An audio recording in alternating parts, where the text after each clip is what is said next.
হ্যাঁ কি মা, আমার ডাক্তার কেন মা? ওরে বৌমা কতদিন গেছে বাপের বাড়িতে। বৌমা বাড়িতে না থাকলে না বাড়িটা খুব শূন্য শূন্য লাগে, কেমন ফাঁকা ফাঁকা মনে হয়। জানো বাবা, বৌমাকে কি নিয়ে আয় না?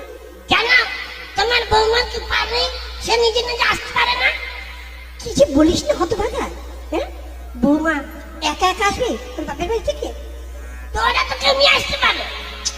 আরে পারে কি না পারে সেটা পরে কথা, আমার ভালো লাগছে না। যা তুই বৌমাকে নিয়ে আয়। ঠিক আছে, যাচ্ছি। এই শোন, টাকা পয়সা আছে তো? আছে, 300-400 টাকা আছে। 300-400 টাকা নিয়ে কি করবি? এই ধর, এই টাকা কটা রাখ, এখানে 1000 টাকা আছে। তাহলে যাবো। এই দাঁড়া, বৌমার জন্য না আমি পিঠে বানিয়েছি, পিঠেগুলো নিয়ে যা, বৌমা খুব খুশি হবে। তাই নাকি? ঠিক আছে, তাহলে নিয়ে এসো। হ্যাঁ তুই বস, আমি এনে দিচ্ছি। আজকালকার দিনে বৌমা শাশুড়ি আর আমার বাড়িতে আমার মা অনেক তফাৎ। আমার মা আমার বৌমাকে এত ভালোবাসে, মানে নিজের মেয়েকেও মানুষ এত ভালোবাসে না। এই নে নে ধর, এই নিয়ে যা। এর মধ্যে আমি একটা হাড়ির ভিতরে বসিয়ে দিয়েছি পিঠে। ও মা গো, আমাকে দুটো দিলে না মা? আমার কি খেতে ইচ্ছে করে না? আমি কি তোমার ছেলে নেই? হাই! তুই এখন যাবি, ওখানে গেলে কি তোকে না দিয়ে খাবে? ঠিক আছে। আর শোন, ভালোভাবে যাবি, সাবধানে, কেমন? ঠিক আছে মা, আমি তাহলে আসি। হ্যাঁ যা বাবা। দুর্গা দুর্গা, নারায়ণ নারায়ণ। যাই। জঙ্গল।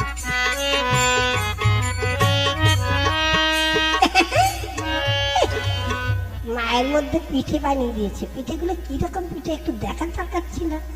আমার সেনগুলো তো হেভি বেরোচ্ছে। একটু খুলে দেখি না। ওরে শালা কি সুন্দর সেন্ট, দেখি তো কি মাল বানিয়েছে। একটা একটু টেস্ট করে দেখি কেমন লাগে। শ্বশুর বাড়ি গেলে তো খাবোই, এখন একটা টেস্ট করে নি।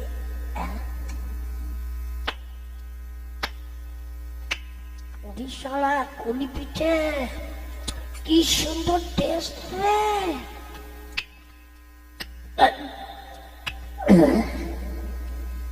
একটা পিঠে খেলাম না, জিভটাই যেন কেমন হয়ে গেল। না, আর একটা খাই। কেউ তো আর দেখবে না মা কটা দিয়েছে, তা তো আর জানবে না। একটা খেয়েই দেখি।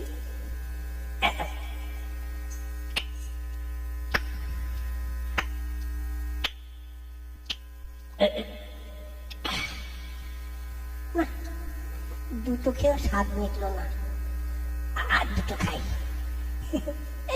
নিজে খেয়ে থাকলে পরে তাই দিয়ে যাবো, বলবে এই পাঠিয়েছে, আগে খেয়ে নি।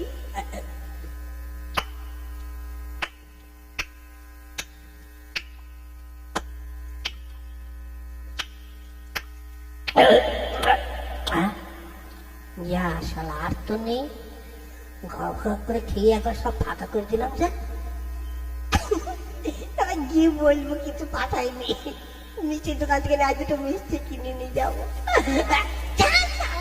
ব্যাগ টাকা সঙ্গে দেবো না। যাই এবার শ্বশুর বাড়ি যাই।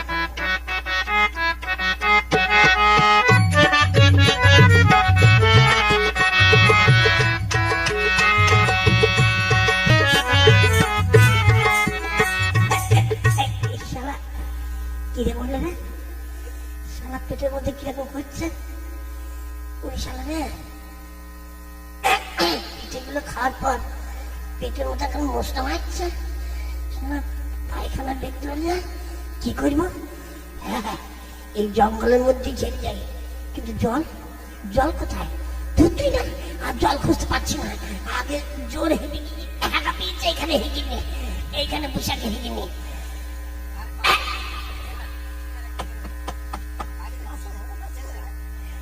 এইখানে বসে হেঁটে নি।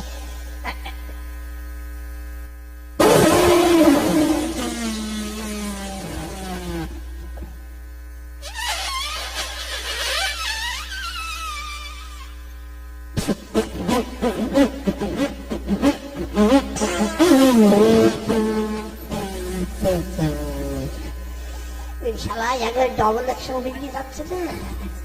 হ্যাঁ, একটু শক্ত, একটু নরম, একটু জল জল, পানি পানি।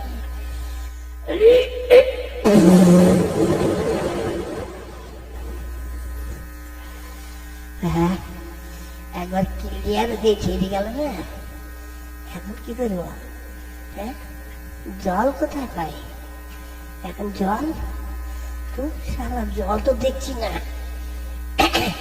এইখানে ঘাসের মধ্যে একটু ঘষে নি, তারপরে শ্বশুর বাড়ি গিয়ে পুকুরে গিয়ে স্নান করে ঘরে ঢুকবো। এইখানে ঘাসের মধ্যে ঘষে নি।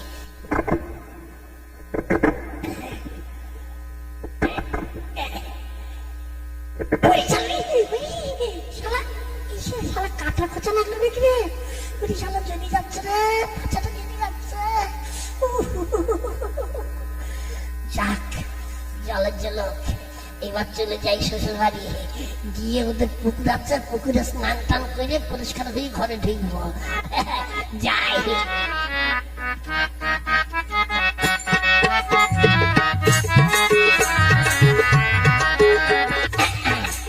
এই তো শ্বশুর বাড়ি এসেছে, কিন্তু কাউকে তো দেখতে পাচ্ছে না। সব গেল কোথায়? কি গো, কেউ বাড়ি আছে নাকি? হ্যাঁ, কাউকে তো দেখছি না। ব্যাপারটা কি? কি কে এসেছে? আরে যাবে গো, ও যাবে গো, যাবে গো, কেমন আছে? আমাকে কোন ধরিস না। কেন, কি হয়েছে? না কিছু হয়নি। তোর দিদি কোথায়? তোর মা বাবা কাউকে তো দেখছি না। ও ওই তো পাশে বাড়িতে কীর্তন হচ্ছে না, সবাই এখানে কীর্তন শুনতে গেছে। তাই নাকি? সবাই কীর্তনের কাছে কখন আসবে? এটা খুব ভালো দল এসেছে, এই দলের গানটা শেষ হলে তারপর আসবে। ও যাইব, চলুন না আমরাও কীর্তনে যাই। না না, আমি এখন কীর্তন যাব না। আমি তো স্নান টান করে ফ্রেশ হবে তারপর। আরে খুব সুন্দর গায়ক, খুব ভালো গায়ক, এই গায়কটা চলে গেলে না আর এত মজা লাগবে না। চলুন না এই